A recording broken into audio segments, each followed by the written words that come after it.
2022 का शंखनाद शुरू हो चुका है। तमाम चरणों के मतदान हो चुके हैं। ऐसे में हमारे साथ लालजी वर्मा जी, पूर्व मंत्री जी हैं, समाजवादी पार्टी से विधानसभा मैदान में है। लाल जी, क्या लगता है इस बार फतेह? धन्यवाद। सुनिश्चित है कि इस बार समाजवादी पार्टी की 3/4 बहुमत से सरकार बनेगी।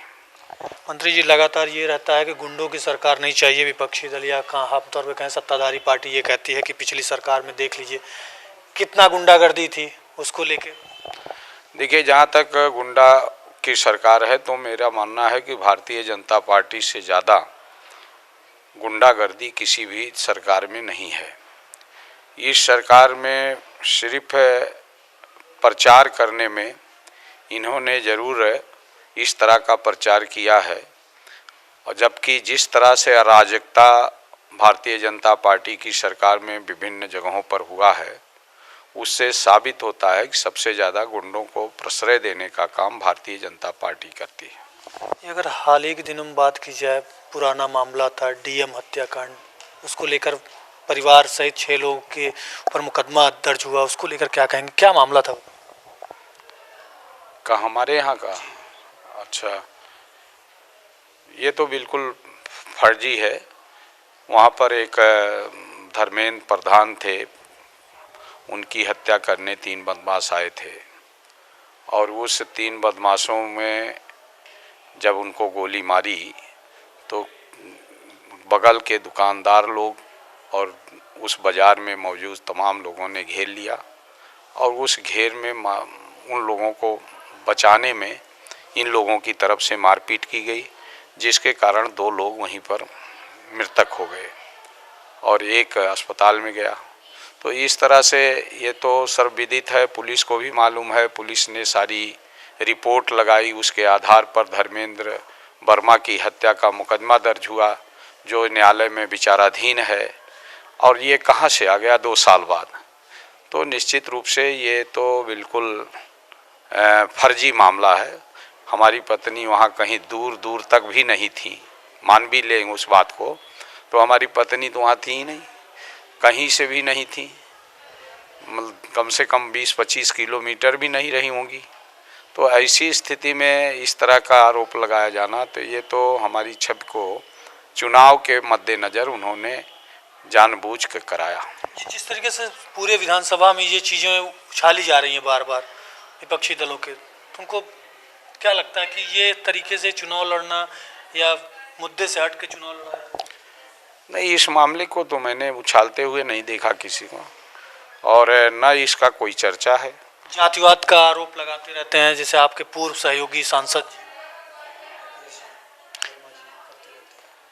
रितेश जी स्वयं जातिवादी हैं, और रितेश जी से ज़्यादा जातिवादी कोई हो ही नहीं सकता। मैंने तो 41 साल की राजनीति हुई, 5 बार मैं एमएलए रहा, और कई हमारी बिरादरी के लोग लड़ने के बाद भी मैं जीतता रहा। तो केवल जात से तो नहीं जीत सकता कोई। हमारी जात का वोट ज़्यादा से ज़्यादा 40,000 रहा होगा, जहाँ से हम जीतते रहे। 40,000 में 25,000 वोट पड़ता रहा होगा, तो 25,000 से तो जीत होगी नहीं। और उसी में 3-3 कैंडिडेट में 91 जब मैं लड़ा तो 3 कैंडिडेट थे हमारी जात के। जब मैं 96 में लड़ा तब भी 3 कैंडिडेट थे, भाजपा का भी था, मैं भी था, और एक अपना दल का था। मैं 2002 में लड़ा तब भी कैंडिडेट थे, 2007 में लड़ा तब भी 3 कैंडिडेट थे। तो 40,000 वोट में 3 कैंडिडेट हैं, हम जातिवादी होते चुनाव कहाँ से जीते? मैंने कभी जातिवाद की राजनीति नहीं की है, और मैंने तो जो किया है, जिस तरह से प्रदर्शित किया कि हमने टांडा ब्लॉक में पहली बार हमने एक माइनॉरिटी को प्रमुख पिछली बार बनाया था।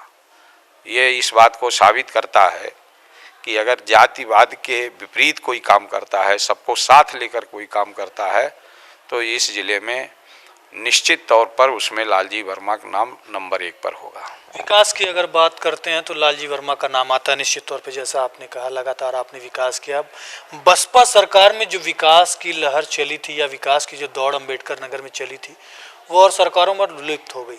आप रोडों पे भी चलते होंगे, देखते होंगे, तो क्या लगता है कि जो सरकारें जहाँ उनके विधायक नहीं है, सरकार जब बनती है तो वहाँ विकास का पहिया रुक जाता है या फिर कुछ और?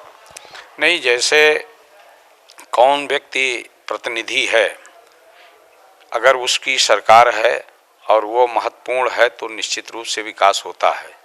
लेकिन जैसे भारतीय जनता पार्टी की सरकार बनी, जो यहाँ से 2 भारतीय जनता पार्टी के प्रतिनिधि चुने गए, 2 एमएलए, उनका कोई विकास के प्रति रुझान नहीं रहा, जिसके कारण विकास जो होना चाहिए था वो नहीं हो पाया। हम लोगों का हमेशा विकास ही मुख्य एजेंडा था, चाहे हम हों, रामचंद्र राजभर जी हों, त्रिभुवन दत्त जी हों, और इसलिए जब हम लोगों का दोनों चीज़ हो गई, सरकार भी हमारी हो गई और साथ साथ हम लोग विधायक भी रहे, तो उस दौरान सबसे ज़्यादा विकास का काम हुआ। हमारा पूरा विश्वास है कि इस बार भी हम लोग सरकार में भी रहेंगे और विधायक भी रहेंगे। ऐसी स्थिति में जो पहिया रुका है विकास का, आने वाले 5 वर्षों में उससे कई गुना रफ्तार से विकास का काम हो। आखिरी प्रश्न है लाल जी कि जिस तरीके से लगातार दौरे हो रहे हैं, लगातार लोग, बड़े नेता आ रहे हैं, वो आश्वस्त हैं कि बीजेपी इस बार अंबेडकर नगर फतेह कर लेगी, तो विकास की बात होती है, अगर क्षेत्रों में घूमा जाए तो लोगों का यही कहना है कि आप देख सकते हैं सरकार में क्या हो रहा है। तो क्या आश्वस्त हैं कि बड़े नेता भी आ रहे हैं तो लालजी वर्मा तब भी जीत रहे हैं चुनाव, और समाजवादी के जो प्रत्याशी वो चुनाव जीत रहे हैं? यहाँ पर तो भाजपा मुख्य लड़ाई में कहीं दिखाई नहीं पड़ रही है, तो मेरा ये मानना है कि भाजपा का तो यहाँ कोई मतलब नहीं है, लेकिन 5 की 5 सीटें समाजवादी पार्टी जरूर जीतेगी, ये मैं दावे के साथ कह रहा हूँ। लालजी वर्मा जी थे हमारे साथ, पूर्व मंत्री। अब इनका साफ तौर पे कहना है समाजवादी पार्टी जीत हासिल कर रही है। हालांकि कई आरोप जो उनके ऊपर लगाए गए उन्होंने निराधार बताया, इसमें किसी तरीके से उनका कोई हाथ नहीं, या उनकी पत्नी का जो नाम आया उसको लेकर भी उन्होंने साफ तौर पर जवाब दिया। देखने वाली बात होगी 10 मार्च को क्या होता है, किसके पक्ष में आता है रिजल्ट, किसकी बनती है सरकार। देखते रहिए Live 24।